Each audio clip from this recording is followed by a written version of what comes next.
कि होकर स्वतंत्र मैंने कब चाहा मैं कर लूं जग को गुलाम, मैंने तो सदा सिखाया है करना अपने मन को गुलाम। गोपाल राम के नामों पर कब मैंने अत्याचार किया, कब दुनिया को हिंदू करने घर घर में नरसंहार किया।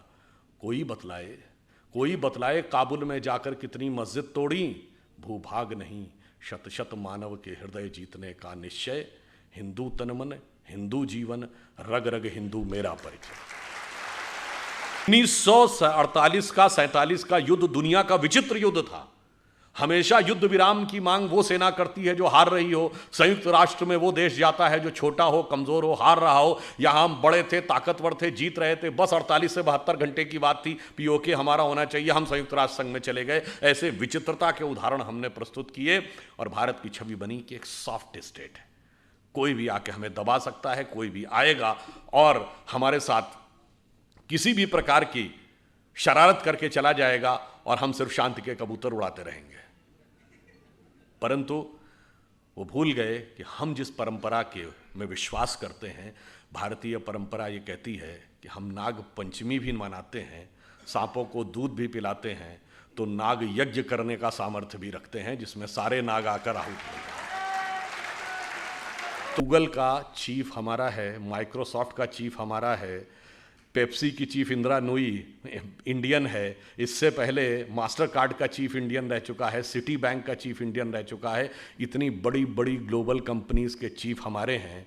मैंने कहा आपके यहाँ भी बहुत सारे चीफ हैं, लश्कर तैयबा का चीफ है, जैश ए मोहम्मद का चीफ है, अलकायदा का चीफ होता है। मैंने कहा इतना बड़ा अंतर है कि हम 75 साल में कहाँ पहुँचे हैं कि अमेरिकन मल्टीनेशनल्स भारत में आती हैं टैलेंट हंट के लिए और अमेरिकन फौजें पाकिस्तान में जाती हैं टेररिस्ट हंट के लिए।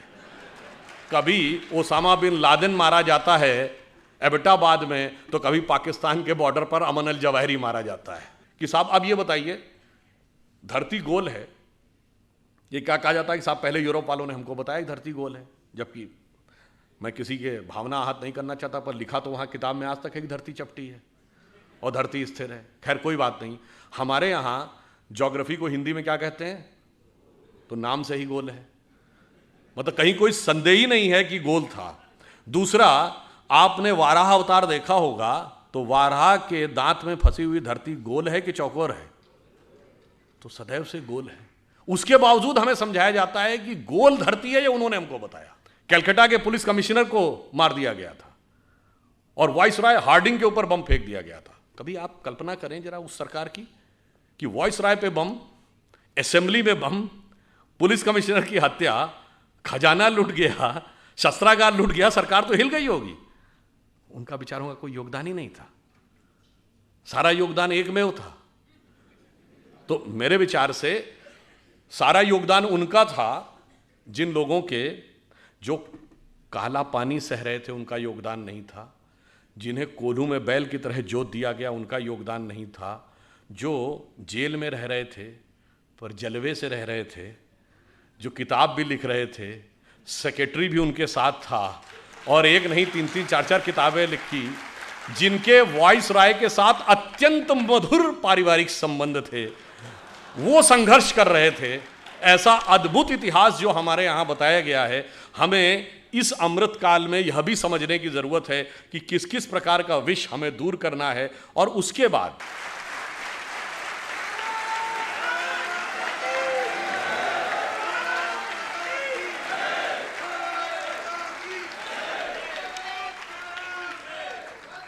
मंच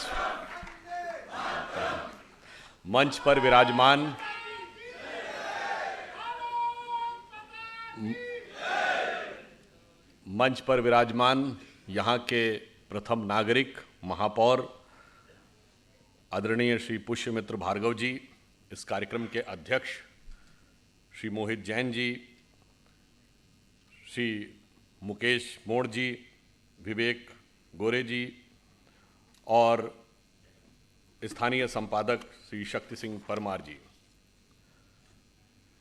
आज हम सब जिस विषय पर मंथन करने के लिए एकत्र हुए हैं, अब एक संयोगी देखिए कि मात्र 2 दिन पूर्व प्रधानमंत्री श्री नरेंद्र मोदी जी ने जब स्वतंत्रता के 75 वर्ष पूर्ण होने के बाद जिस अमृत काल का प्रारंभ किया है तो मैं कह सकता हूं यह अमृत काल के उषा की पहली किरण का समय है।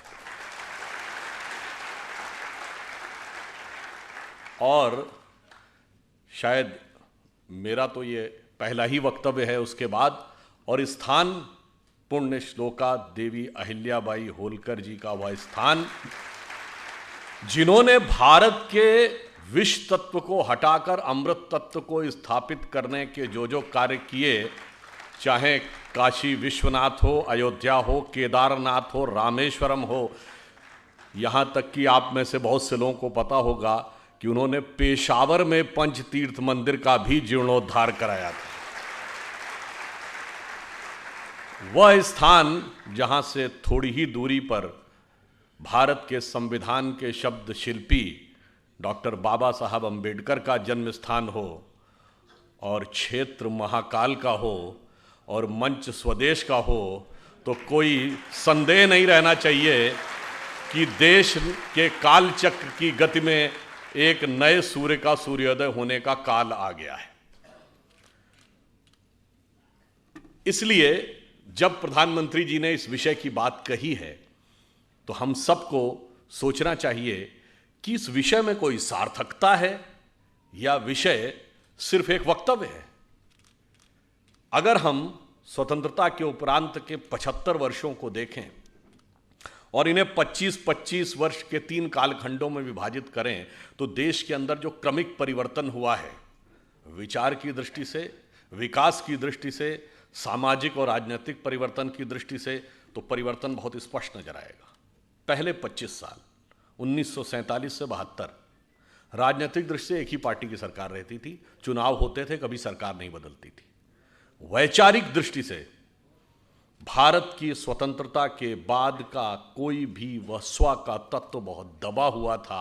ब्रिटिश कॉलोनियल लीगेसी के ज़्यादातर व्यवस्थाएं यथावत चली आ रही थीं। सिविल सर्विसेज में भी अंग्रेजी अपरिहार्य थी। इवन जिस ज़माने में हम लोगों ने इंजीनियरिंग दिया है उस ज़माने में भी फिजिक्स, केमिस्ट्री, मैथ्स का पेपर तब चेक होता था जब आप अंग्रेजी क्वालिफाई कर जाते थे, अदरवाइज नहीं चेक होता था। 72 से 97 दूसरा वर्ष आता है, दूसरा कालखंड। अब परिवर्तन शुरू होता है, डेमोक्रेसी मैच्योर होती है।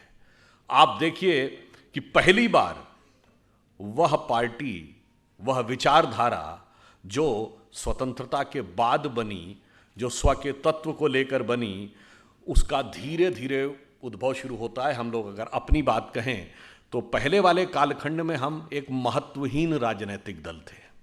दूसरे कालखंड में हम पहली बार केंद्र की सत्ता में साझीदार बनते हैं। 1977 में अनेक राज्यों में मुख्यमंत्री बनते हैं और उसके बाद हम अनेक राज्यों में सत्ता में आते जाते रहते हैं, महत्वपूर्ण दल बनते हैं। और अगला 25 वर्ष समाप्त होते होते, यानी 97 समाप्त होते होते, उस समय नहीं हुआ था, 13 दिन के प्रधानमंत्री बने थे, 98 आते आते केंद्र की सत्ता पर हमारा पदार्पण हो जाता है हमारे नेतृत्व में। और अगला 25 वर्ष पूर्ण होता है 1997 से 2022। तो जो सत्ता पर पदार्पण हुआ था वो पूर्ण बहुमत के साथ, पूर्ण प्रबलता के साथ स्थापित होकर आ जाता है। तो ये दर्शाता है कि एक परिवर्तन था।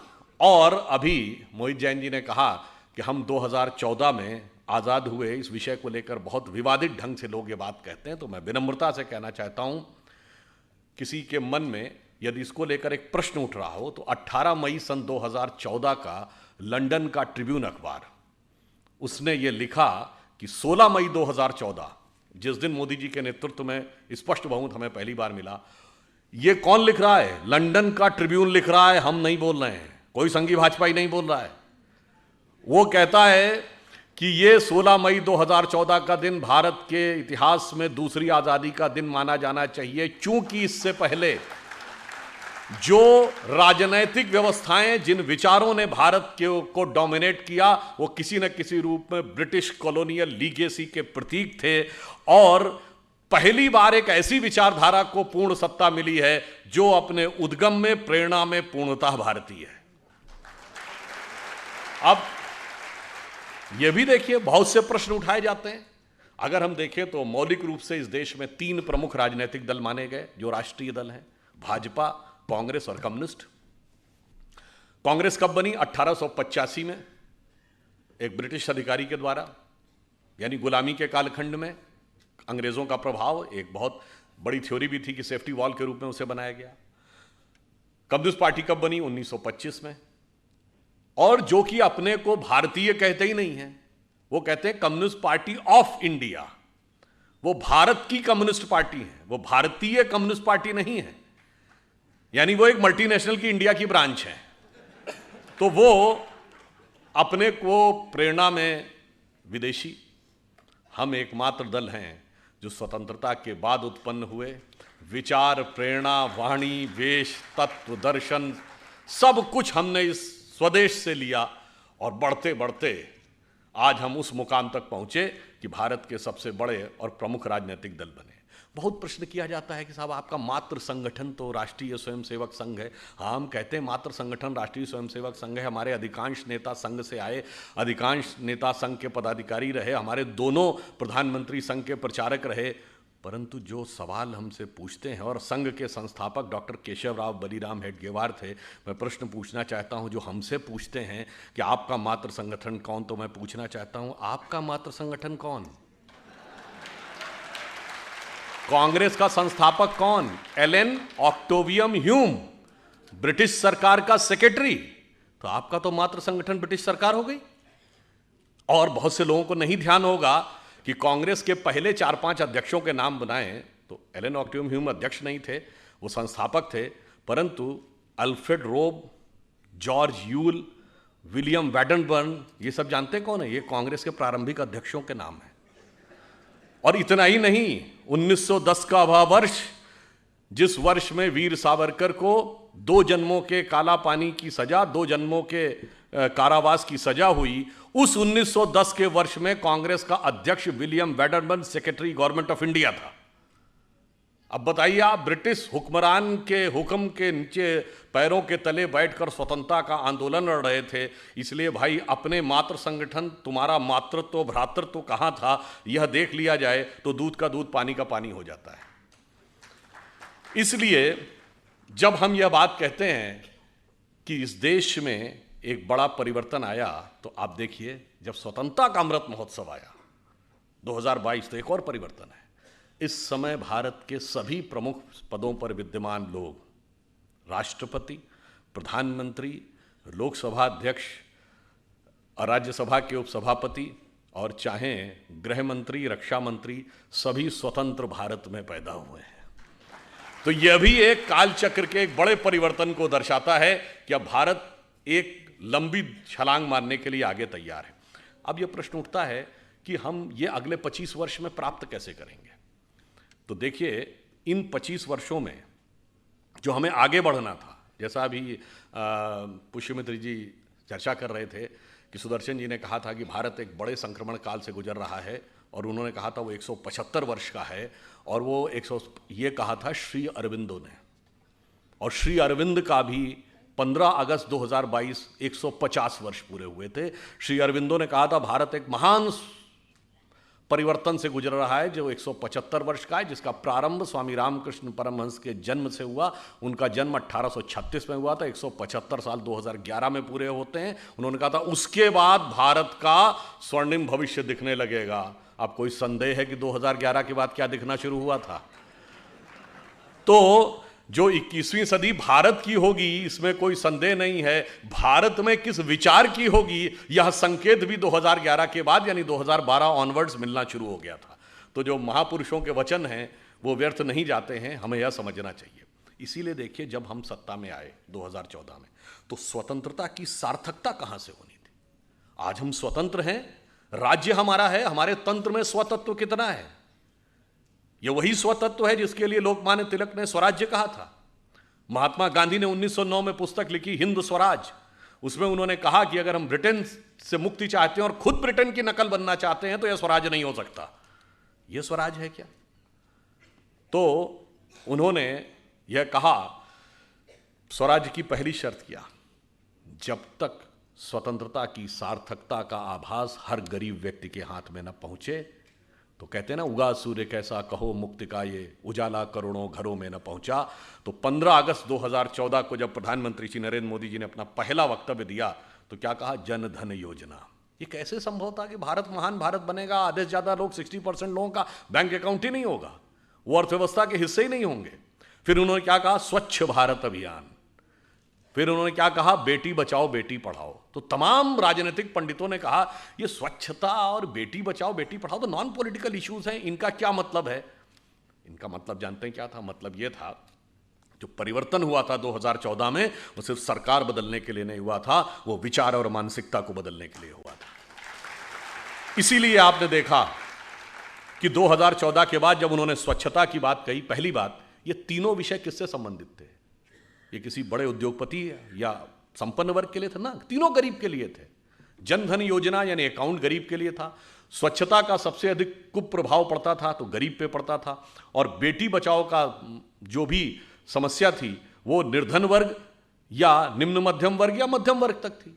तो आप देखिए परिवर्तन इतना आया कि 2014 से पहले जितनी आसानी से किसी के हाथ में कोई रैपर हो, कोई गुटखे का टुकड़ा हो, कुछ हो, बड़ी आसानी से लोग सड़क पे फेंक दिया करते थे। अब 8 साल में हमने देखा कि हमारे विचार में, सोच में बदलाव आया। अब कोई ऐसे नहीं फेंकता, हम देखते हैं कि कहाँ पर जाके कूड़ादान है वहाँ डालते हैं।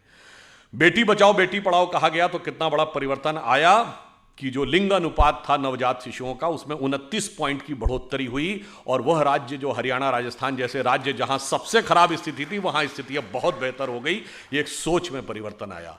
46 करोड़ लोग फाइनेंशियल इंक्लूजन से जुड़े, जो विश्व का सबसे बड़ा फाइनेंशियल इंक्लूजन था। अगली जरूरत क्या होती है गरीब की? बीमारी। घबराता है कि अगर कभी बीमारी आ गई तो हजारों रुपए का खर्चा कहां से आएगा, तो आयुष्मान भारत योजना आई। अगली जरूरत क्या होती है? शिक्षा। तो इसलिए सर्व शिक्षा अभियान आया। फिर सोच में बदलाव आया। पहले की सरकारें सोचती थी इस वर्ग को देना है, उस वर्ग को देना है। हमने कहा जी सबको देना है। इसलिए हर गांव में बिजली, हर घर में नल का प्रक्रम चल रहा है, हर गांव में सड़क पहुंचाने का काम किया। और मैं यह भी कहना चाहता हूं, धारणा यदि प्रचलित यह भी हो कि कोई हमें वोट दे रहा है या नहीं दे रहा, इसके बावजूद हमने दिया। जिन वर्गों के बारे में धारणा थी कि वो हमें वोट नहीं देते, उनके भी 70% लोगों को सरकार की किसी न किसी योजना का लाभ मिला। यह हमारी ईमानदारी, राष्ट्र के विकास के प्रति हमारी निष्ठा का प्रमाण था। अब जब आप प्राथमिक सुविधाएं दे लेते हैं तब आगे बढ़ना चाहिए। आज के युग में अगर किसी को आगे बढ़ना है तो अगली रिक्वायरमेंट क्या है? सड़क, बिजली। देखिए 3 प्रकार के काम होते हैं जो हमारी सरकार ने किए। एक काम वो जो पिछली सरकारें भी कर रही थी, हमने भी किए। बिजली है, सड़क है, पानी है, हमने भी बनाया, पिछली सरकारें भी बना रही थी। हमने उनसे ज़्यादा अच्छा बनाया, उनसे ज़्यादा गति से बनाया, उनसे ज़्यादा परिमाण में बनाया, बगैर किसी आरोप और घोटाले के बनाया, पूर्ण पारदर्शिता से बनाया। दूसरी कैटेगरी के वो काम होते हैं जो पिछली सरकारों ने सोचा मगर करने की हिम्मत नहीं कर पाई, जैसे जीएसटी, जैसे सर्जिकल स्ट्राइक। तीसरी कैटेगरी में वो काम आते हैं जो पिछली सरकारों के कल्पना में ही नहीं आए होंगे, हमने वह भी करके दिखाया। तो प्रधानमंत्री जी ने किस रूप में सोचा? जब हम लोगों की विचारधारा के हाथ में पूर्ण सत्ता आती है तो देखिए सोचते कैसे हैं। दीनदयाल जी का अंत्योदय साकार किया, सबको देके। चाहें अगर आप याद करिए उज्ज्वला योजना में उन सारी महिलाओं को जिनके के लिए धुएं के से निकलने वाले आंसू नियति बन गए थे, उनको उनसे मुक्ति दिलाई। और यह भी महत्वपूर्ण बात देखिए, 2014 में एक और परिवर्तन आया। इससे पहले लोग सरकारों से अपेक्षा करते थे हमें और चाहिए, हमें और चाहिए। पहली बार ऐसा हुआ शायद लाल बहादुर शास्त्री जी के बाद, जब प्रधानमंत्री जी ने कहा जो सक्षम है, समृद्ध हैं, संपन्न हैं, अगर हो सके तो सब्सिडी छोड़ दें, और 1 करोड़ से अधिक लोगों ने छोड़ दिया। यह तब होता है जब नेतृत्व की नीयत पर विश्वास होता है। तो देखिए पहला चरण यह था कि किस ढंग से पहले सबसे गरीब वर्ग को जीवन की मूलभूत आवश्यकताएं उपलब्ध कराई जाए। उसके बाद अगला चरण देश के आर्थिक विकास का मार्ग प्रशस्त किया जाए। इसलिए इस कैटेगरी में वो काम आए, जैसे मैंने बोला जीएसटी। पिछली सरकार ने भी तो कोशिश की थी, नहीं हो पाए। पूरे देश को एक टैक्स लॉ के अंतर्गत लाना ताकि बिजनेस को ग्रो करने का एक बड़ा अवसर मिल सके। उसके बाद ये सारी चीजें बेमानी हैं यदि आप सुरक्षा देश की मजबूत ना कर सकें। अब हमने आपको बताया जो सर्जिकल स्ट्राइक थी, बहुत से पिछली सरकारों ने क्लेम किया जी हमने भी कहा था, हमने भी कहा, भाई किया था तो क्यों नहीं हो पाया? और यह बात मैं प्रमाण के साथ बोलता हूं।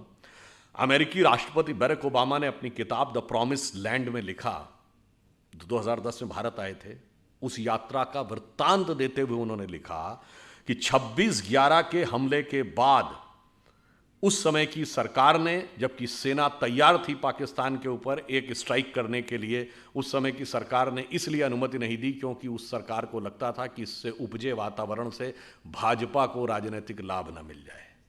ये आपकी हिम्मत नहीं थी, इसलिए नहीं कर पाए।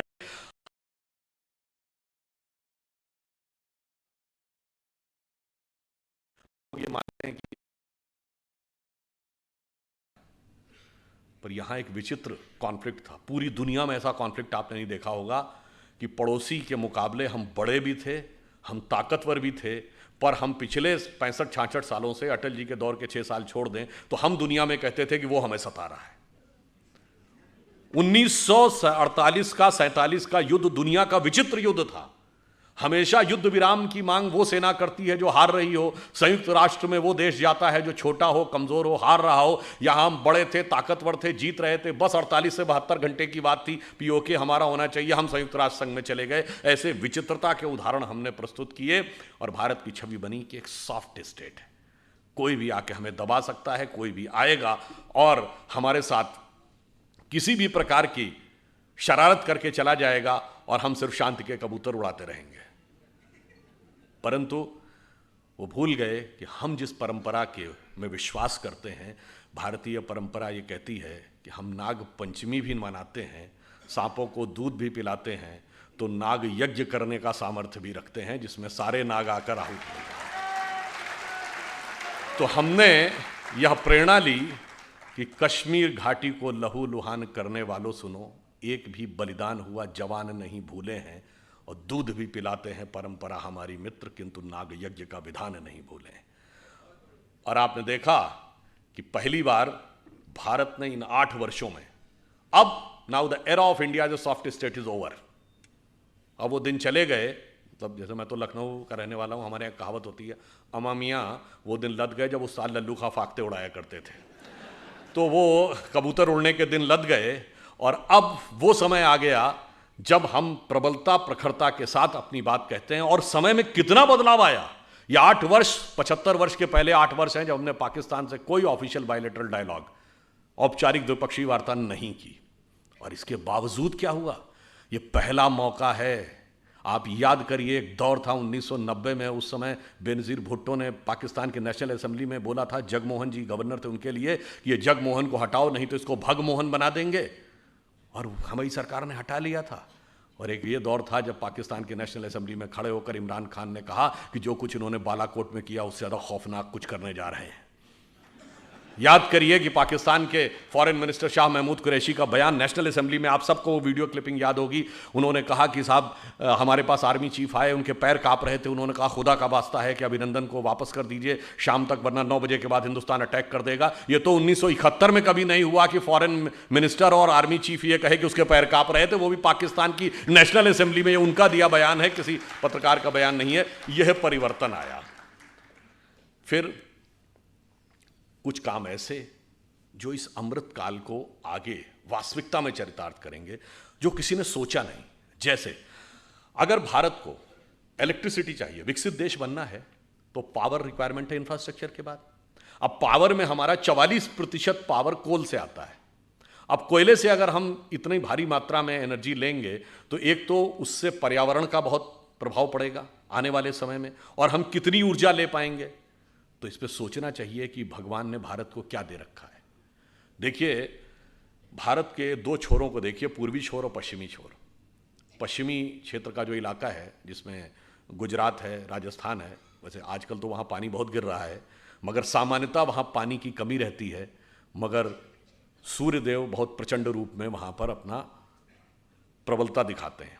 और जो पूर्वी हिस्सा है, जिसमें बिहार है, उड़ीसा है, बंगाल है, असम है, वहाँ नदियों के पाट बहुत चौड़े हैं, बहुत पानी गिरता है, बाढ़ की समस्या रहती है। अब देखिए, उन्होंने सोचा कि इसको हम कैसे भारत की सामर्थ्य के लिए प्रयोग कर सकते हैं। तो जो पूर्वी हिस्सा था, वहाँ पे क्यों ना ड्रेजिंग करके उसमें गहराई करके इनलैंड वाटरवेज कम्युनिकेशन की शुरुआत की जाए, और जब जल मार्ग से परिवहन होता है तो सड़क और रेल मार्ग के मुकाबले 1/10 कॉस्ट आती है और 1/10 पोल्यूशन होता है। और आपने देखा कि 2019 में हल्दिया से लेके और वाराणसी तक पहली बार इनलैंड वाटरवेज के द्वारा ट्रांसपोर्टेशन शुरू हुआ।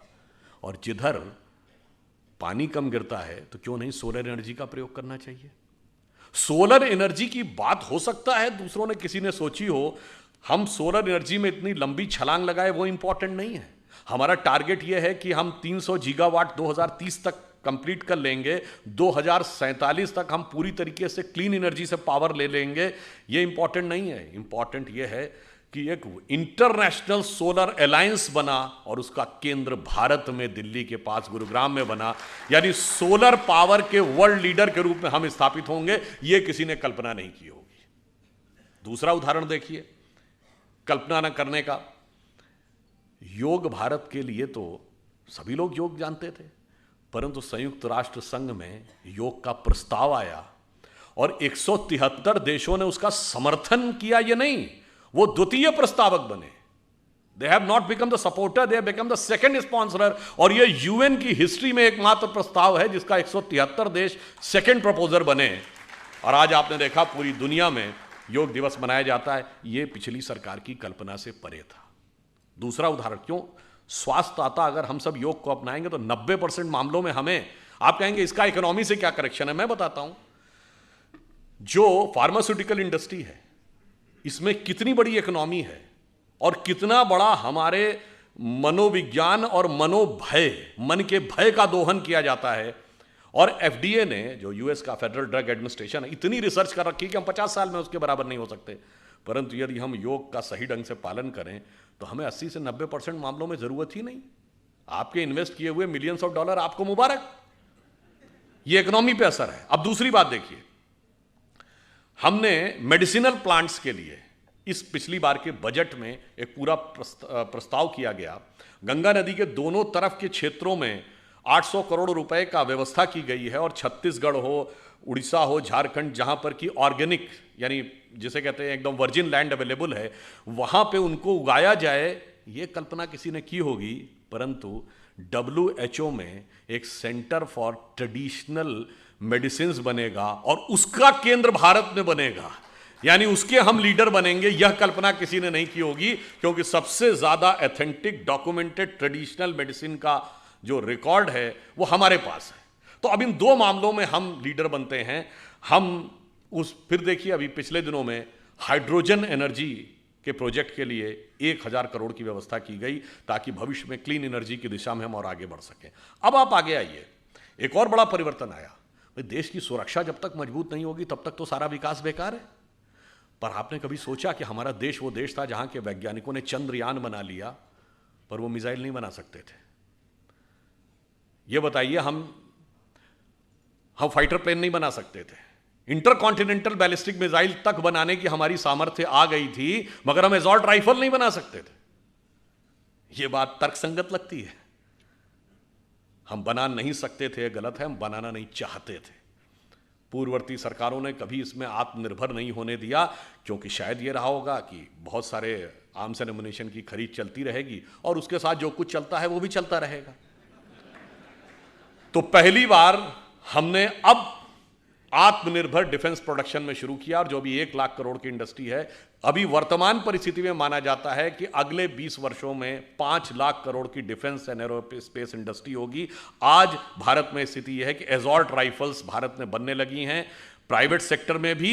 और शायद आप में से कुछ लोगों को तो पता ही होगा कि असॉल्ट राइफल का प्राइवेट सेक्टर का सबसे बड़ा कारखाना ग्वालियर में है, आप ही के राज्य में।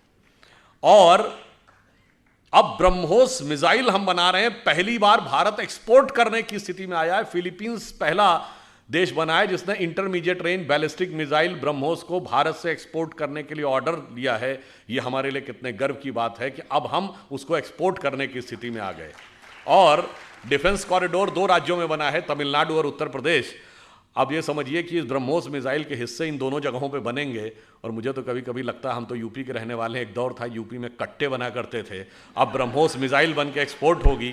उसके बाद भी किसी को नज़र आए कि वक्त और हालात बदले नहीं हैं, तो मेरे विचार से नज़ारे का नहीं, नज़र का दोष है।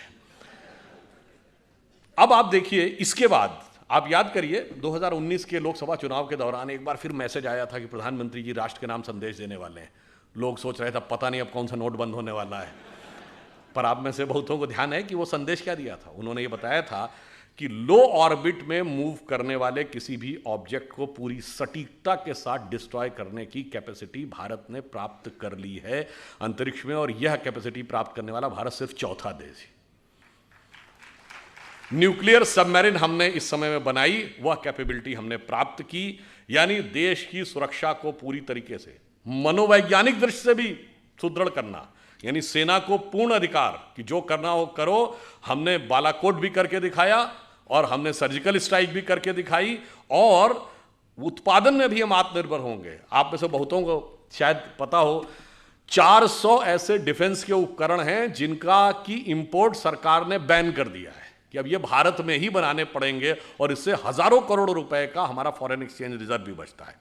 तो इसलिए आप ये समझिए कि एक गरीब को शक्तिशाली बनाने से लेकर राष्ट्र को शक्तिशाली बनाने तक की एक पूरी प्रक्रिया है। और ये ऐसे ही नहीं है। जब हम ये कह रहे हैं कि 25 वर्ष पूरे होंगे तो हम कहाँ पे पहुँचे होंगे। एक OECD कंट्रीज़ का आप में से नाम सुना हो, organisation of economic cooperation and development. इसमें शायद अब पहले 40 थे, अब 50 के आसपास कंट्री हैं। उसकी रिपोर्ट ये कहती है कि 2048 तक परचेज पावर कैपेसिटी, जो पेइंग पावर कैपेसिटी होती अपने डोमेस्टिक मार्केट में, उसके हिसाब से भारत अमेरिका से बड़ी अर्थव्यवस्था हो जाएगा। पेइंग पावर के पैरिटी ये होती है कि जैसे अब ये बोतल है, ये आपको 10 रुपए की मिलती है। अब वो डॉलर के हिसाब से तो कितने की हुई, 12 सेंट की हुई ना। अमेरिका में 12 सेंट की नहीं मिलती है, वहाँ $1 की मिलती है। तो यहाँ ये बोतल 80 रुपए की नहीं मिलती है। तो उसे कहते हैं पेइंग पावर पैरिटी। तो मतलब हर चीज को आप डॉलर से कन्वर्ट करके नहीं देखते हैं, आप देखते हैं कि उस देश में क्या मिलता है। जैसे यहां किसी कोई 80 रुपए में ठीक ठाक नाश्ता करके आ सकता है, पर अमेरिका में $1 में कोई ठीक ठाक नाश्ता नहीं कर सकता। वहां $4 से $5 चाहिए नाश्ता करने के लिए। तो पेइंग पावर पैरिटी में तो हम आगे हो जाएंगे। अरे ये तो OECD का अनुमान है, आप चिंता मत करिए। अगर इसी दिशा में हम सही रूप में चलते रहे और देश की जनता इसी प्रकार से साथ में रही, तो समझिए कि हम सोने की चिड़िया भी बनेंगे और जगत गुरु भी बनेंगे। मगर उसके लिए किस चीज की आवश्यकता होगी? लक्ष्मी जी और सरस्वती जी दोनों की कृपा। लक्ष्मी जी भी कमल पे विराजती हैं और सरस्वती जी भी कमल पे विराजती हैं। तो जब तक कमल खिला रहेगा तो ये OECD के सारे अनुमानों को फेल करते हुए हम सबसे बड़ी अर्थव्यवस्था हर दृष्टि से हो जाएंगे, सिर्फ पेइंग पावर पैरिटी के हिसाब से नहीं होंगे। ये मैंने आपको इसलिए बताया कि हम आगे, और हम देखिए सबसे पहले आके डिजिटल इंडिया की जो शुरुआत हुई, ये डिजिटल टेक्नोलॉजी कहां तक अगले 25 साल में जा सकती है हमने कल्पना नहीं की है। जैसे मैं उदाहरण देना चाहता हूं, आज से 25 साल पहले चले जाइए, 1996 में, 26 साल पहले। आप में से बहुत लोगों को याद होगा, पहली बार ऐसा हुआ कि कंप्यूटर ने शतरंज की बाजी खेली गैरी कास्पारोव के साथ। IBM के कंप्यूटर डीप ब्लू 1996 में। वो एक शुरुआत थी डिजिटल एरा की, कि मतलब एक आर्टिफिशियल इंटेलिजेंस की एक फर्स्ट इनिशियल स्टेज थी। तब किसी ने नहीं कल्पना की होगी कि 26 साल के अंदर ऐसी ऐसी स्थिति आ जाएगी कि हम सबके हाथ में मोबाइल होंगे। मुझे याद है मैं पहली बार अमेरिका गया सन 2000 में, तब हमारी उम्र बहुत कम थी। तो उस समय ये जो नेविगेशन सिस्टम है ना, जो अब गूगल मैप हर फोन पे है, नेविगेशन सिस्टम जिन गाड़ियों में लगा होता, पता उसकी कॉस्ट क्या थी? $4,500, और डॉलर 50-55 रुपए का था, यानी 2.5 लाख रुपए का वो नेविगेशन सिस्टम होता था।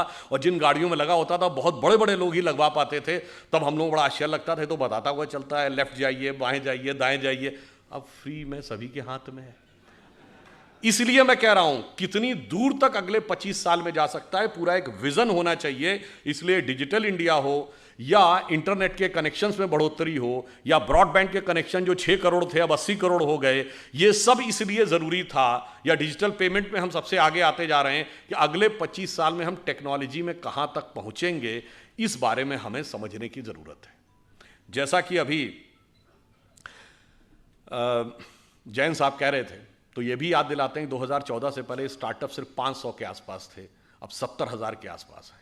100 से अधिक यूनिकॉर्न है। हम अमेरिका के बाद सबसे ज़्यादा यूनिकॉर्न बनाने वाली कंपनियों में से, देशों में से एक हो गए हैं। यानी इतनी फास्ट गति से हमारी ग्रोथ हो रही है। और आप यह भी समझिए कि इस परिवर्तन के इस दौर में जब हम इस रफ्तार से आगे बढ़ रहे हैं, तो एक बार मुझे याद है कि एक टीवी डिबेट हो रही थी, तो उसमें यह हुआ कि अमेरिका ने मदद पाकिस्तान को रोक दी। तो वो पाकिस्तान की तरफ से एक पत्रकार महोदया बैठी थी, उन्होंने कहा जी आपको मदद की ज़रूरत होगी, हमें मदद की ज़रूरत नहीं है। तो हमने कहा जी हम अमेरिका से क्या लेते हैं ये इंपॉर्टेंट नहीं है, हम अमेरिका को क्या देते हैं। तो जैसा कि अभी वो बता रहे थे, गूगल का चीफ हमारा है, माइक्रोसॉफ्ट का चीफ हमारा है, पेप्सी की चीफ इंदिरा नूई इंडियन है, इससे पहले मास्टर कार्ड का चीफ इंडियन रह चुका है, सिटी बैंक का चीफ इंडियन रह चुका है, इतनी बड़ी बड़ी ग्लोबल कंपनीज के चीफ हमारे हैं।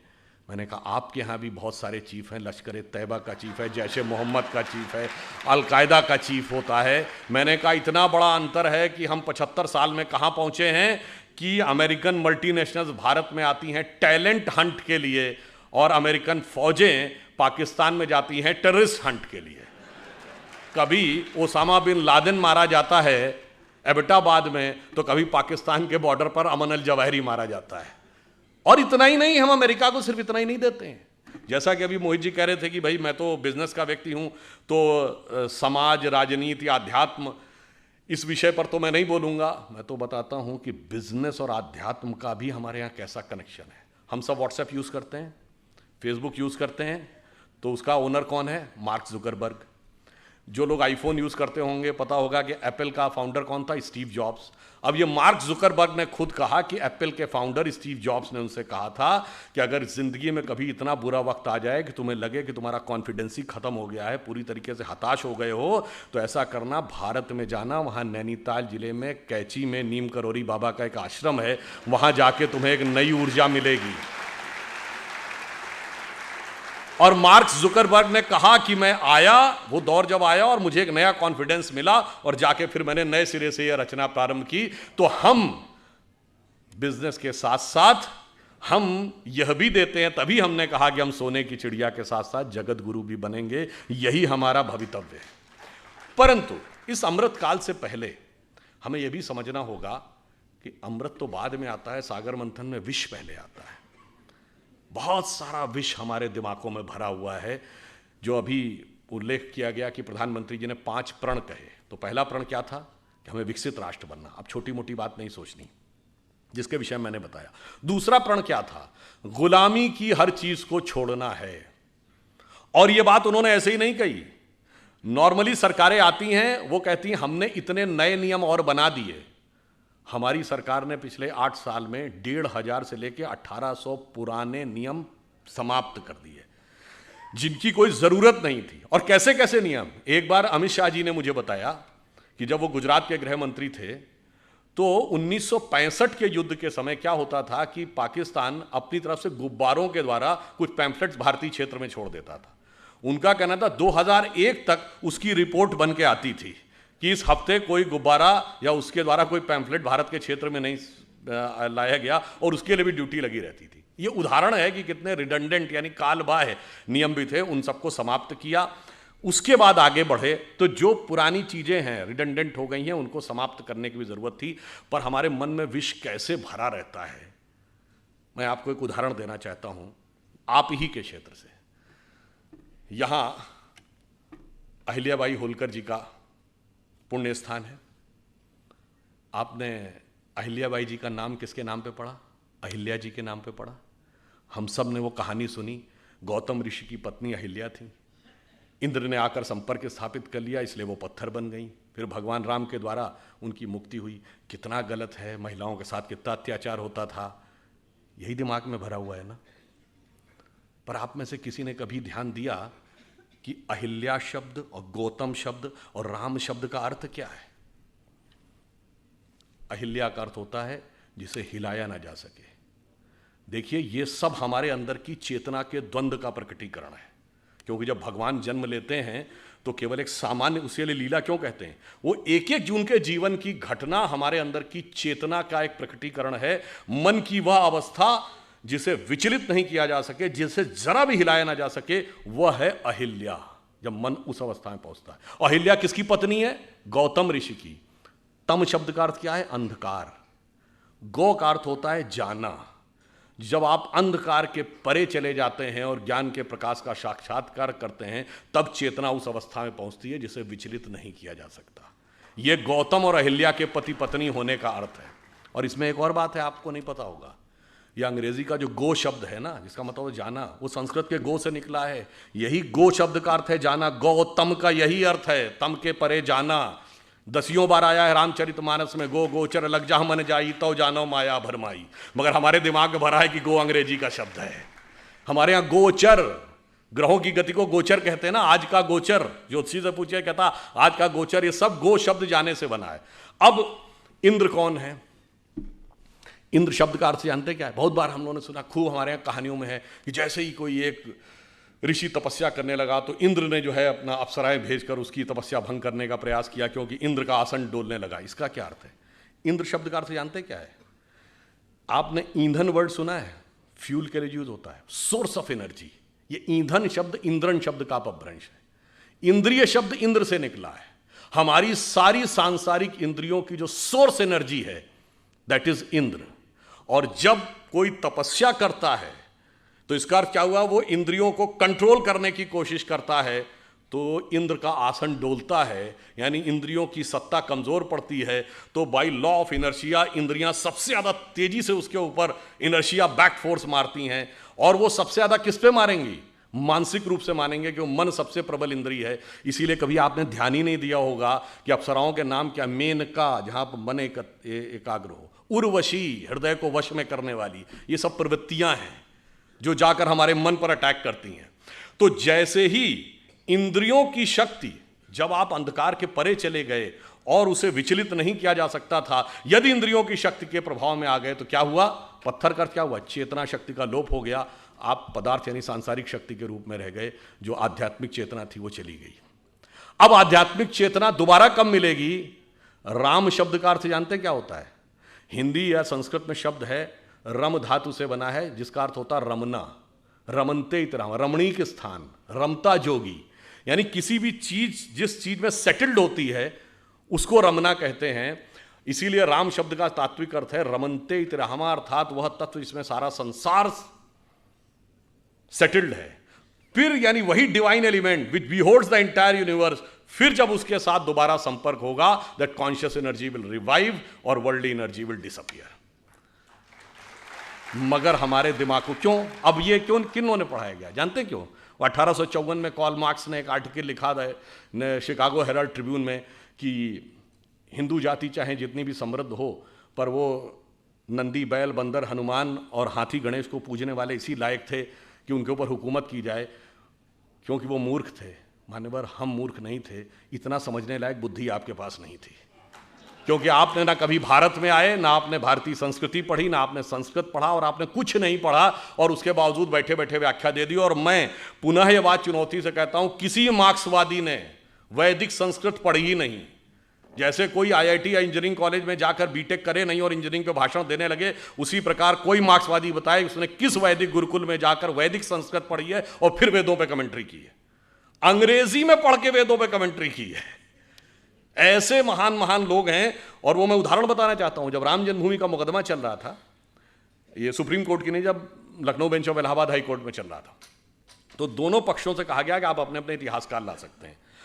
तो हमारी तरफ से जो इतिहासकार थे उसमें देवेंद्र स्वरूप जी थे, एसपी गुप्ता थे, ग्रोवर साहब थे, डॉक्टर हर्ष नारायण थे।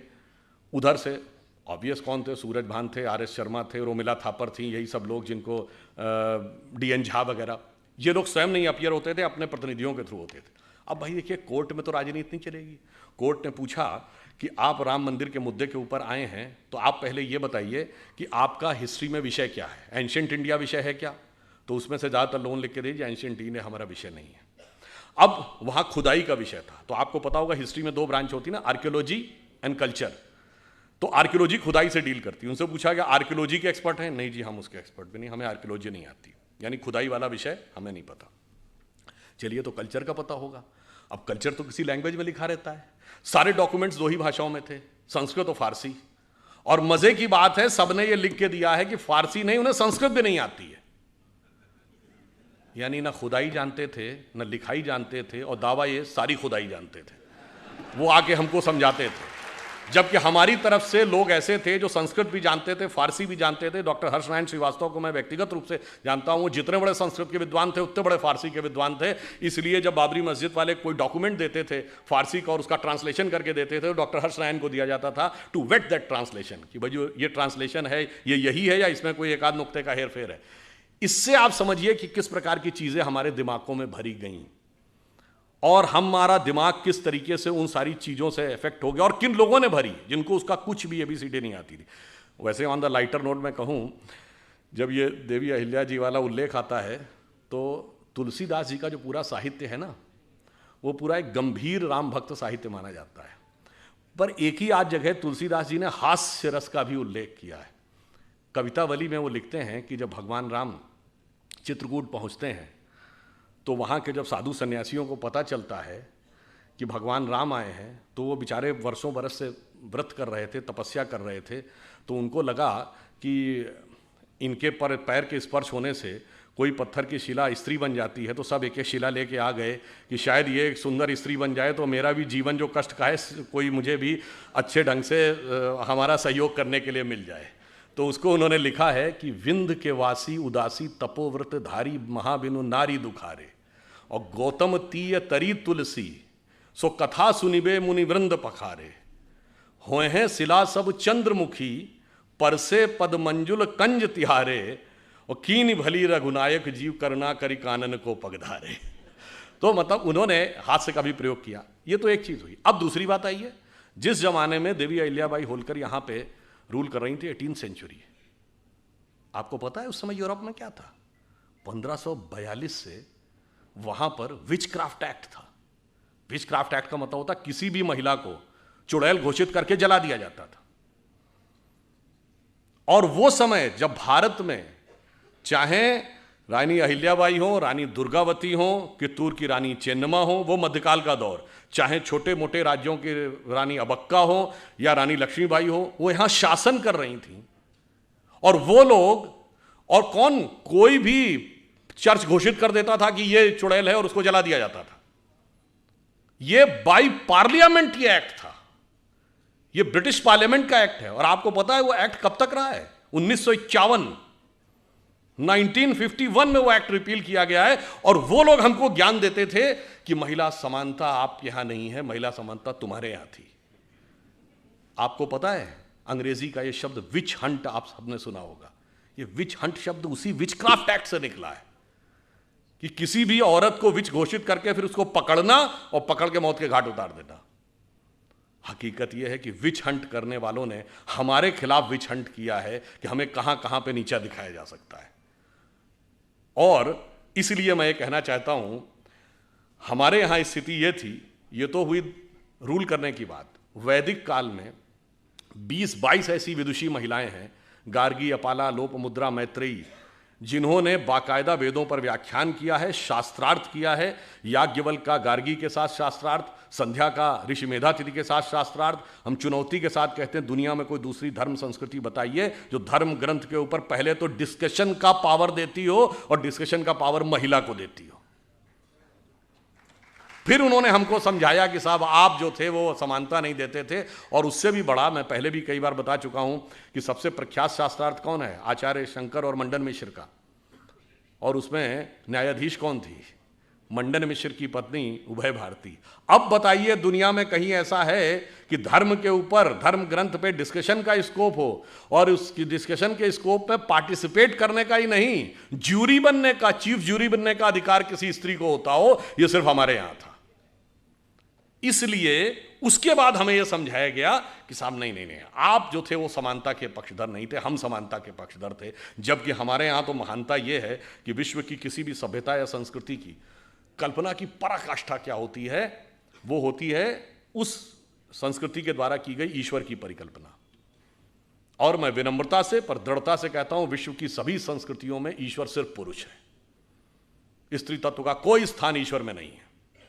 सिर्फ हमारे यहां अर्धनारीश्वर की परिकल्पना है भगवान शंकर में।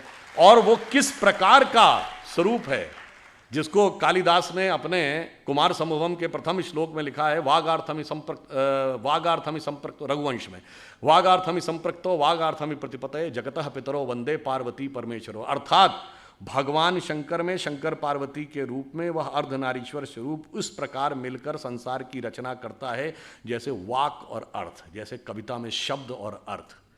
अकेले अर्थ का कोई औचित्य नहीं जब तक शब्द में व्यक्त ना हो, और शब्द का कोई मीनिंग नहीं जब तक उसका कोई अर्थ ना हो।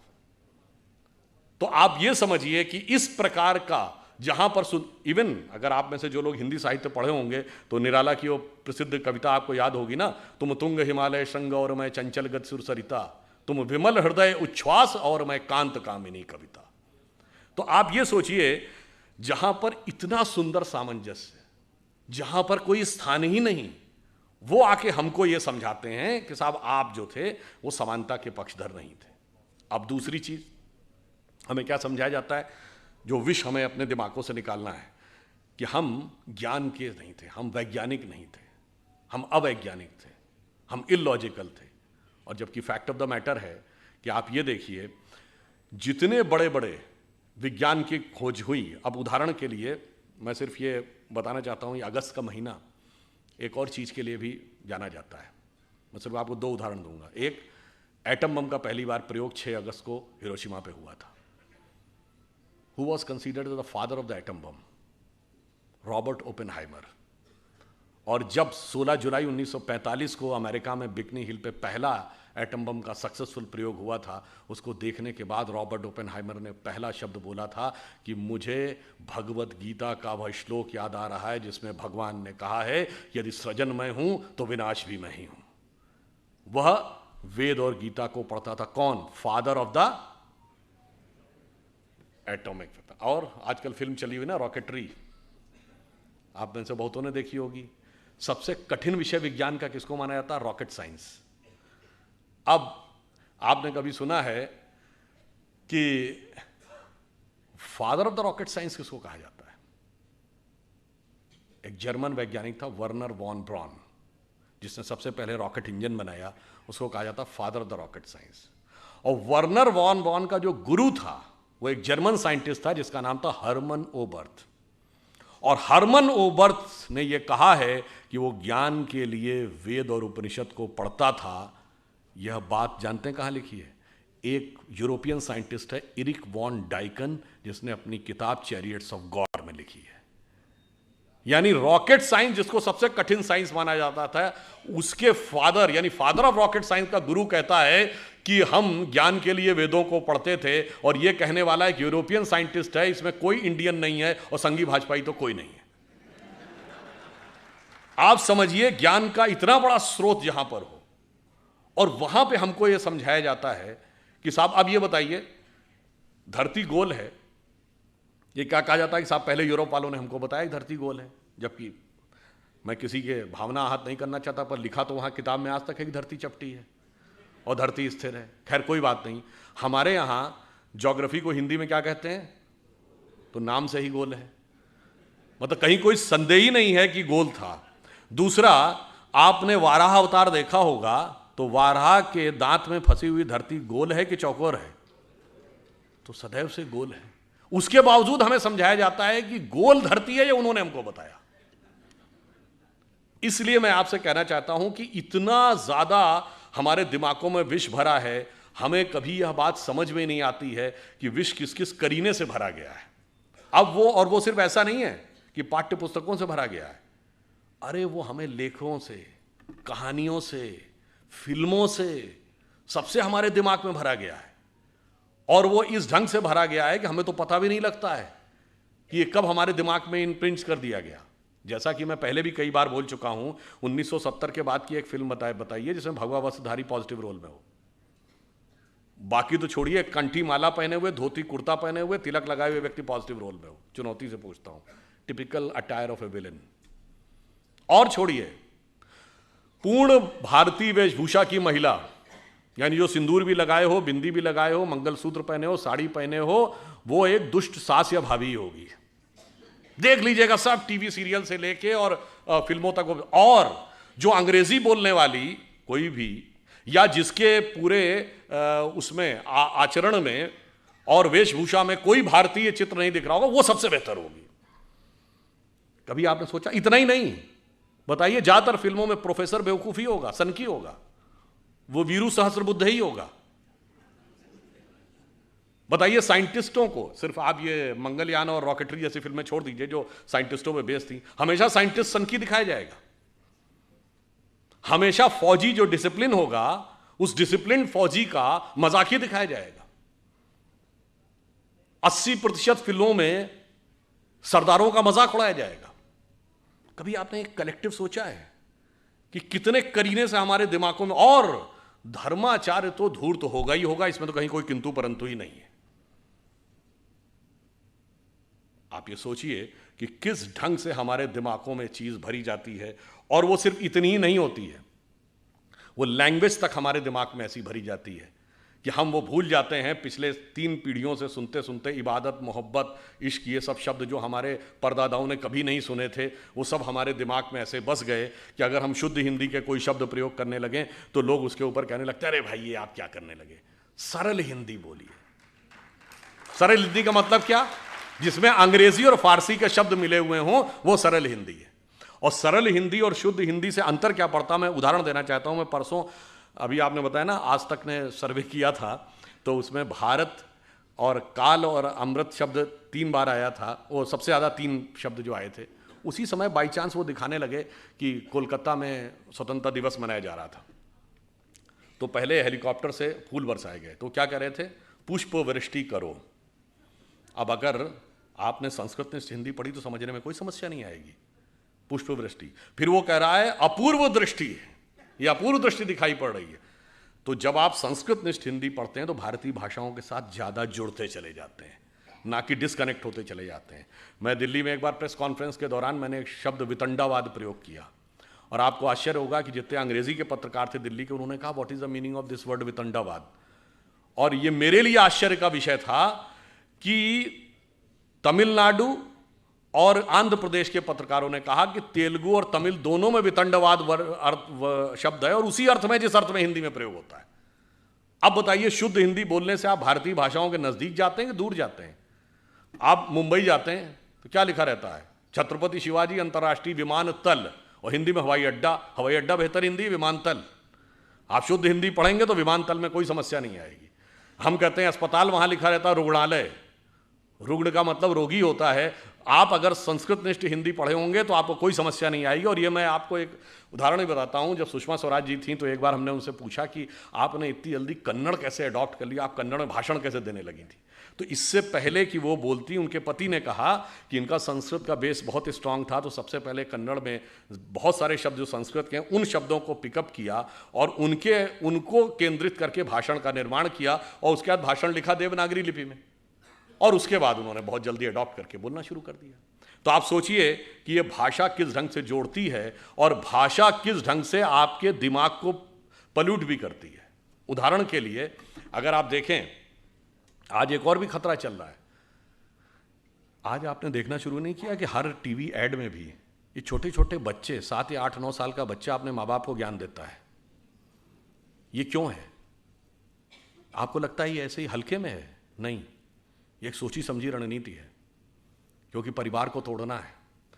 तो 10-15 साल के बाद वही तो जाएंगे जो कहेंगे कि नहीं, हमें ही सब कुछ पता था, हमारे माता पिता को कुछ नहीं पता था। जैसे मैं ये एक उदाहरण भी आपको देना चाहता हूँ, ये बात मैंने एक बार पहले भी बोली है। अभी हरनाज संधू को मिला है मिस वर्ल्ड का पुरस्कार, वरना इससे पहले 1994 से 2003 के बीच में ढेर सारी भारतीय लड़कियों को मिस वर्ल्ड, मिस यूनिवर्स मिला, उसके बाद गायब हो गया। यानी सुंदर लड़कियां ना 1994 से पहले पैदा होती थी, ना 2003 के बाद। ये आपको लॉजिकल लगती है बात? नहीं जी, 1991 में नई अर्थव्यवस्था आई, भारत के पास इंफ्रास्ट्रक्चर नहीं था, तो कहाँ से पैसा आएगा? क्योंकि ना हमारे पास फिजिकल इंफ्रास्ट्रक्चर था, ना फाइनेंशियल इंफ्रास्ट्रक्चर था। तो बाकायदा कोलंबिया यूनिवर्सिटी का एक रिसर्च पेपर है कि बेसिकली पैसा कहाँ से आएगा मार्केट में। तो उस समय ये आया कि जो भारतीय परिवार हैं उनकी जो एवरेज सेविंग है 19 से 20% है। यानी एक औसत भारतीय परिवार लगभग 20% अपनी आय का बचाता है। अब वो उसमें से अगर हम 10% निकाल के मार्केट में ले आए तो मार्केट में इनिशियल फ्लो ऑफ मनी आ जाएगा। अब ये रिसर्च किया गया कि वो बचत के लिए सबसे ज़्यादा प्रेरित कौन करता है, तो उसमें कहा गया कि घर की महिला सबसे ज़्यादा प्रेरित करती है कि पैसा बचा के रखो। अब कहा गया कि जो नेक्स्ट जनरेशन की जो महिलाएं हैं, यानी लड़कियां जो आज हैं, उनको किस तरीके से इंटरनेशनलाइजेशन और मार्केट के अंदर जो खर्चा होना है उसकी तरफ हमें प्रेरित करना है। उस तरफ घुमाने के लिए ये सब कुछ हुआ और अचानक बंद हो गया। और विष कैसे आपके दिमाग में फैलता, मैं एक छोटी सी बात बताए दे रहा हूं। जैसे हम सब कहते हैं कि एक अंग्रेजी का शब्द है everything is fair in love and war. इसका हिंदी क्या है? जंग और इश्क में सब कुछ जायज है।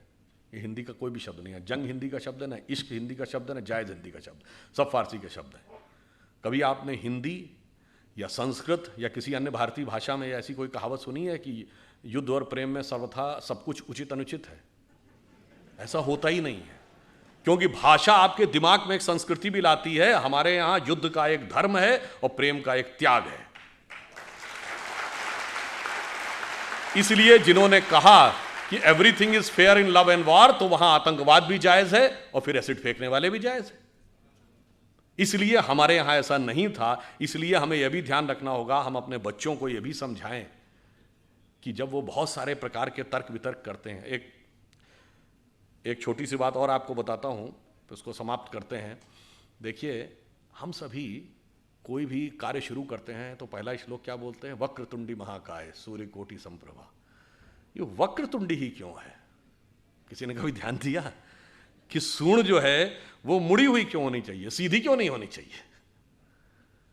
उसका कारण यह है, और गणेश जी, यहां तो सबसे बड़ा गणेश जी का मंदिर है, गणेश जी के हाथी का ही सर क्यों है?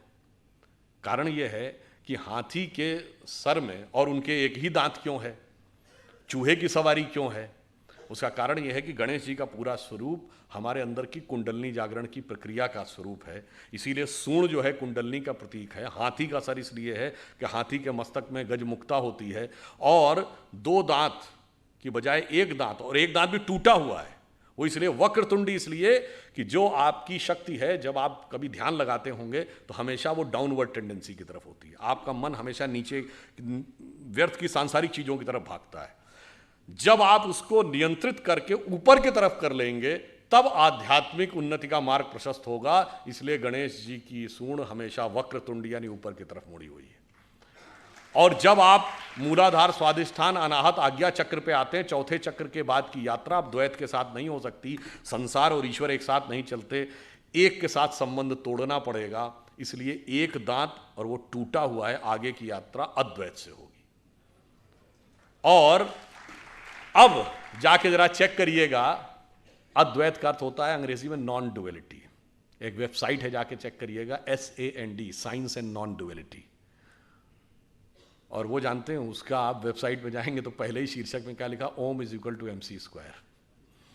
क्योंकि जब आप नॉन डुअलिटी में जाते हैं, अब यहां पे आइए, आइंस्टीन ने जो थ्योरी दी E is equal to MC², मतलब एनर्जी मास कन्वर्जन इक्वेशन, तो नॉन डुअलिटी में सिर्फ एनर्जी है। जब आप मास में आते हैं तो दो चीजें हैं ना, mass and energy. But finally, मतलब 1900 से पहले सिर्फ law of conservation of mass था, यानी हम मानते थे एक मास दूसरे में चेंज होता है। अब law of conservation of energy है, अब एनर्जी दूसरे में एनर्जी होती है। और फिर मैं कहना चाहता हूं, मैं किसी दूसरे पे कमेंट नहीं कर रहा हूं, हमारा ही एकमात्र अंतिम संस्कार है जिसमें मास एनर्जी में कन्वर्ट होता है। बाकी जगह मास में कन्वर्ट होता है। तो आप ये समझ लीजिए कि कितनी वैज्ञानिक पद्धति हमारी किस प्रकार से रखी हुई है। तो ये सारा विष हमें अपने मन से निकालना है और स्वाभिमान के साथ आगे बढ़ना है। और एक दो चीज और भी समझ लेनी चाहिए। स्वतंत्रता संग्राम के संदर्भ में हम सब ये मानते हैं कि स्वतंत्रता मिली, स्वतंत्रता के लिए बहुतों ने संघर्ष किया, पर बहुतों ने संघर्ष किया उसकी मान्यता भी होनी चाहिए। जैसे एक आंदोलन था, राजनीतिक आंदोलन, जो गांधी जी, तिलक, गोखले, नेहरू जी इनके नेतृत्व में चल रहा था, उसका महत्व है। तो एक क्रांतिकारी आंदोलन भी था, जो युगांतर और अनुशीलन समिति बंगाल से शुरू होती है, फिर चाहे वो उत्तर प्रदेश में चंद्रशेखर आज़ाद, राम प्रसाद बिस्मिल, अशफाक उल्ला खां या भगत सिंह, राजगुरु, सुखदेव, वहाँ तक, और फिर एक सशस्त्र आंदोलन जो सैन्य अभियान था, जो रास बिहारी बोस और सुभाष चंद्र बोस जी के द्वारा शुरू होता है। सबका योगदान था एक में एकाधिकार का वर्चस्व मेरे विचार से उचित नहीं है। एक दो फैक्ट आपको बताना चाहता हूं, शायद मैं बहुत से लोगों को आपको ध्यान ना हो। जवाहरलाल नेहरू जी 15 अगस्त 1947 को प्रधानमंत्री नहीं बने थे। 2 सितंबर 1946 को कैबिनेट मिशन प्लान के तहत वो अंतरिम सरकार का नेतृत्व उन्होंने संभाला था। 2 सितंबर 1946 को क्यों? आप लोगों ने अगर पढ़ा हो तो भारत को आज़ादी देने का जो निर्णय लिया था अंग्रेज़ों ने, वो तो 30 जून 1948 डेट थी। फिर ये 11 महीने प्रीफोन कैसे हो गई, क्यों हो गई? उसको अगर समझना है तो आप ये समझिए कि उनका मैं नाम भूला हूं, उसमें ब्रिटिश सेना के कमांडर इन चीफ थे मिस्टर क्लाउड। उन्होंने 24 नवंबर 1945 को लेटर लिखा।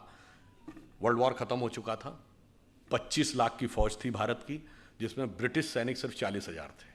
उन्होंने लिखा कि सुभाष चंद्र बोस जी की INA के द्वारा किए गए कार्य को ध्यान में रखते हुए अब भारतीय सैनिकों पर भरोसा करना बहुत मुश्किल है, इसलिए बहुत लंबे समय तक अब हमारे लिए चंद ब्रिटिश सैनिकों के द्वारा शासन करना मुश्किल नजर आता है।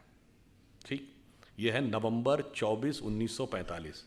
जनवरी 1946 कैबिनेट मिशन प्लान अप्रूव होता है कि अब एक कैबिनेट मिशन भेजा जाएगा, मगर टारगेट था 30 जून 1948। अब 12 फरवरी 1946 को मिस्टर क्लाउड एक और लेटर लिखते हैं वायसराय को। वो कहते हैं मेरे पास जो इंफॉर्मेशन आ रही है उसके अनुसार तो भारतीय सैनिकों के अंदर अच्छा खासा असंतोष पनप रहा है, क्योंकि लाल किले में ट्रायल शुरू हो गया है जो आज़ाद हिंद फौज के सैनिक पकड़े गए थे उनके विरुद्ध, और उसको लेकर बहुत असंतोष है, जनता भी उनके साथ है। इसलिए अब हम इस पर कुछ भी भरोसा नहीं कर सकते, इस सेना पर। ये वो लिखते हैं 12 फरवरी 1946 को, और 18 फरवरी 1946 को मुंबई में नौसेना की अपराइजिंग हो जाती है। और देखते देखते 2-3 दिनों के अंदर बॉम्बे से कलकत्ता और कराची तक 20,000 नौसैनिक सड़कों पे आ जाते हैं। 70 से अधिक वॉरशिप्स कब्जा कर लिए जाते हैं। ब्रिटिश सैनिक, उस समय जो टेलीग्राम भेजा गया है उसमें यह तक बताया गया है कि जितने भी ब्रिटिश अधिकारी हैं भारत के भिन्न भिन्न कोनों में, वो कराची और मुंबई जितनी जल्दी हो सके वहां अपने परिवारों के साथ पहुंच लें, ताकि in case of any emergency वो एक इवैक्यूएशन प्लान की तरह रहे, ताकि वो अपने उनके परिवारों को वहां से निकाला जा सके। इस कदर भयभीत हो गए थे और ब्रिटिश कमांडर्स की बात कोई मानने को तैयार नहीं था। तब उन्होंने सरदार पटेल और नेहरू जी से और कांग्रेस के नेताओं से आग्रह किया कि आप उन नौ सैनिकों को आश्वासन दीजिए, और उनके आश्वासन के बाद वो बात छुपी। उसके बाद तो ये तय हो गया कि अब जितनी जल्दी हो सके जान बचा के भागें। सबसे बड़ा कारण वो नौसेना की अपराइजिंग थी, इसीलिए 2 सितंबर 1946 को सरकार बना दी गई, और इसीलिए 30 जून 1948 तक रुकने की बजाय 15 अगस्त 1947 को कर दिया गया। और शायद आप में से बहुत से लोगों को यह पता हो कि 15 अगस्त 1947 का दिन क्यों चूज किया गया था। वो इसलिए चूज किया गया था क्योंकि 15 अगस्त 1945 को जापान ने सरेंडर किया था, and that's where finally the second world war ended and the British supremacy was established. ये लॉर्ड माउंटबेटन ने खुद लिखा है। तो आप ये समझिए कि स्वतंत्रता के संघर्ष में बहुतों का योगदान है, मगर जिसका योगदान सर्वाधिक है उसको पीछे कर दिया जाता है। हम में से कितनों ने जनरल नॉलेज में पढ़ा कि आजाद हिंद फौज की निर्वासित सरकार थी 1943 में। जब हमारी सरकार आई तो 2018 में जब उसके 75 वर्ष पूरे हुए, तो जो जीवित सैनिक थे उनको 26 जनवरी की गणतंत्र दिवस की परेड में बाकायदा शान के साथ उनकी परेड निकाली गई। उससे पहले तो जो इतिहास पढ़ता था उसे पता था। इसलिए हम यह कहना चाहते हैं कि स्वतंत्रता के इस संघर्ष में सभी ने योगदान दिया है, बहुतों ने योगदान दिया। आप एक दूसरा उदाहरण देखिए, सूर्यसेन के नेतृत्व में चटगांव में शस्त्रागार लूट लिया गया था, armoury was captured. Kakori Lucknow के पास, वहां ब्रिटिश सरकार का खजाना कैप्चर कर लिया था, जिसमें अशफाक उल्लाह खां, राम प्रसाद बिस्मिल और चंद्रशेखर आजाद थे। दिल्ली में असेंबली में बम फेंक दिया गया था, कलकत्ता के पुलिस कमिश्नर को मार दिया गया था, और वाइसराय हार्डिंग के ऊपर बम फेंक दिया गया था। कभी आप कल्पना करें जरा उस सरकार की कि वाइसराय पे बम, असेंबली में बम, पुलिस कमिश्नर की हत्या, खजाना लूट गया, शस्त्रागार लूट गया, सरकार तो हिल गई होगी। उनका बेचारों का कोई योगदान ही नहीं था, सारा योगदान एकमेव था। तो मेरे विचार से सारा योगदान उनका था जिन लोगों के जो काला पानी सह रहे थे उनका योगदान नहीं था, जिन्हें कोल्हू में बैल की तरह जोत दिया गया उनका योगदान नहीं था, जो जेल में रह रहे थे पर जलवे से रह रहे थे, जो किताब भी लिख रहे थे, सेक्रेटरी भी उनके साथ था और एक नहीं 3-3 4-4 किताबें लिखी, जिनके वॉइस राय के साथ अत्यंत मधुर पारिवारिक संबंध थे, वो संघर्ष कर रहे थे।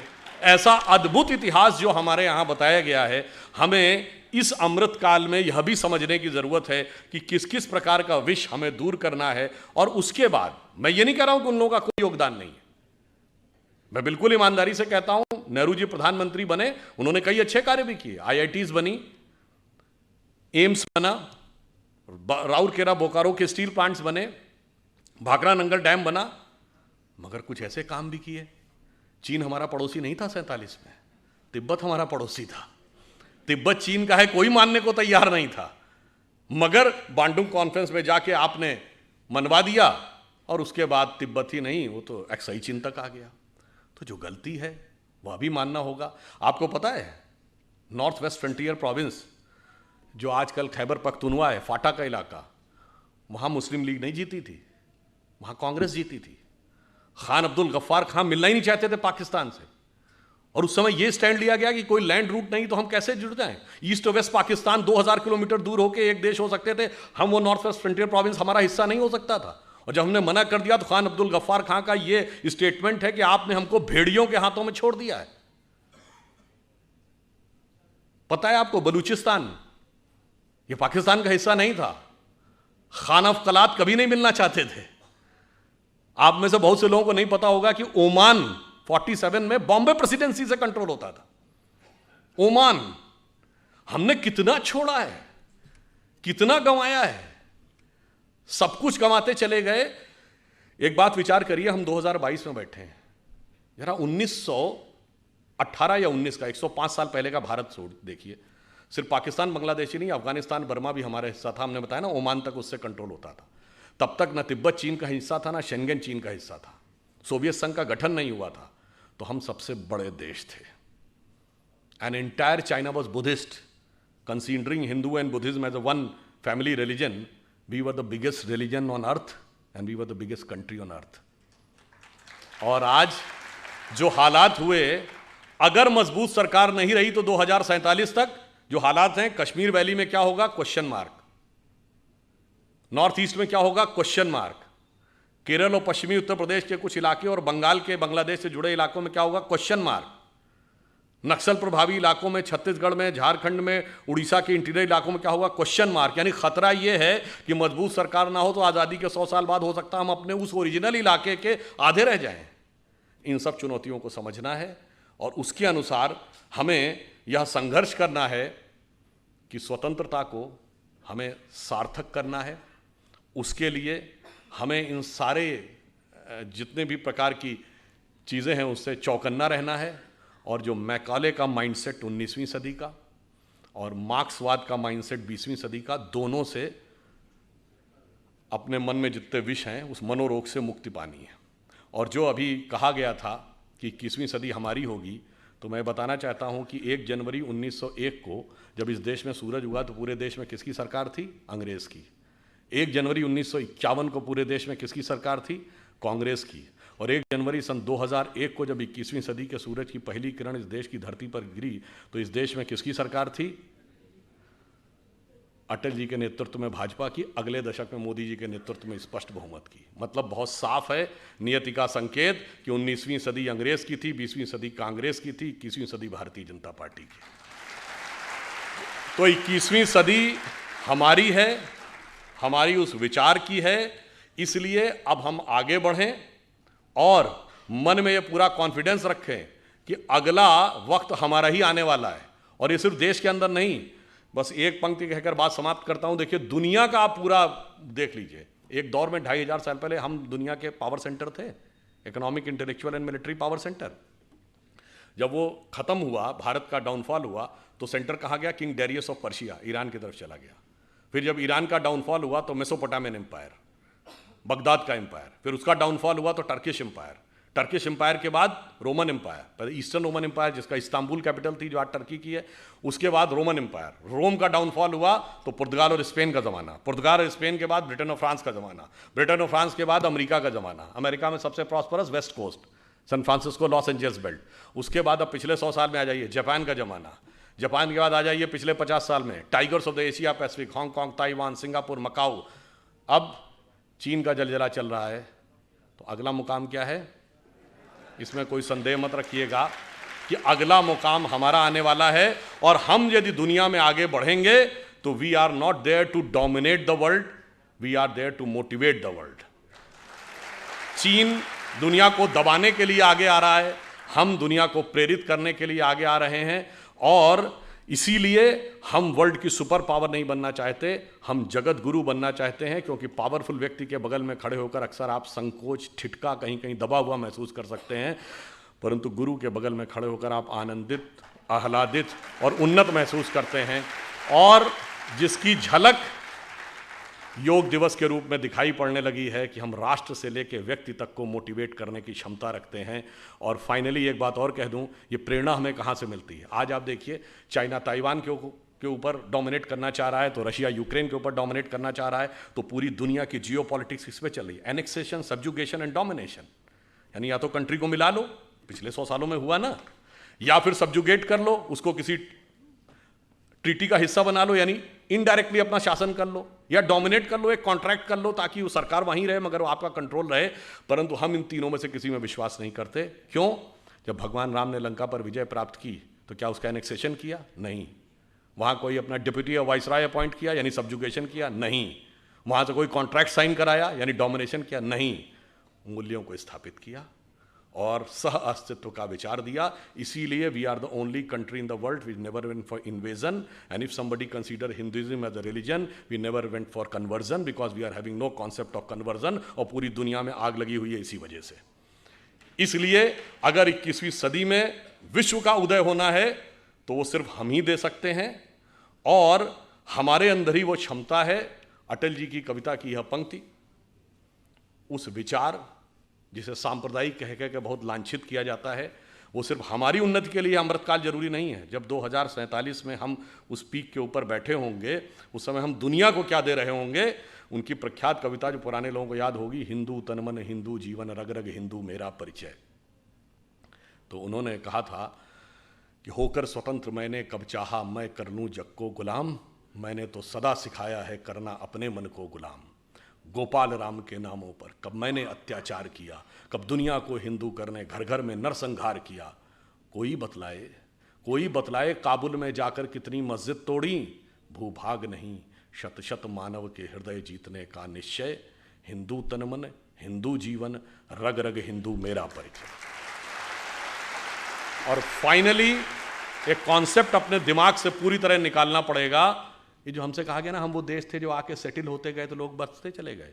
सरजमीने हिंद पर अक़वाम आलम के फिराक, काफिले बसते गए हिंदोस्तां बनता गया। ये हम सराय नहीं थे कि आके सेटल होते गए, हम वो थे जहाँ ज्ञान का पहला उदय हुआ और पूरे विश्व को हमने संदेश दिया। इसलिए हमारा राष्ट्रवाद क्या है?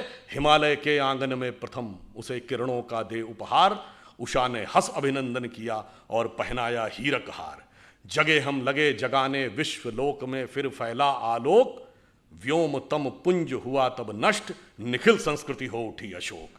तो संपूर्ण संसार को शोक से विरत करके उसे सुख के मार्ग पर प्रेरित करने की सामर्थ्य हमारी है। इसके लिए आप प्रण करें, कमर कसें, स्वतंत्रता को सार्थक करने कमर कसें, बलिदान करें, जो पाया उसमें खो न जाएं, जो खोया उसका ध्यान करें।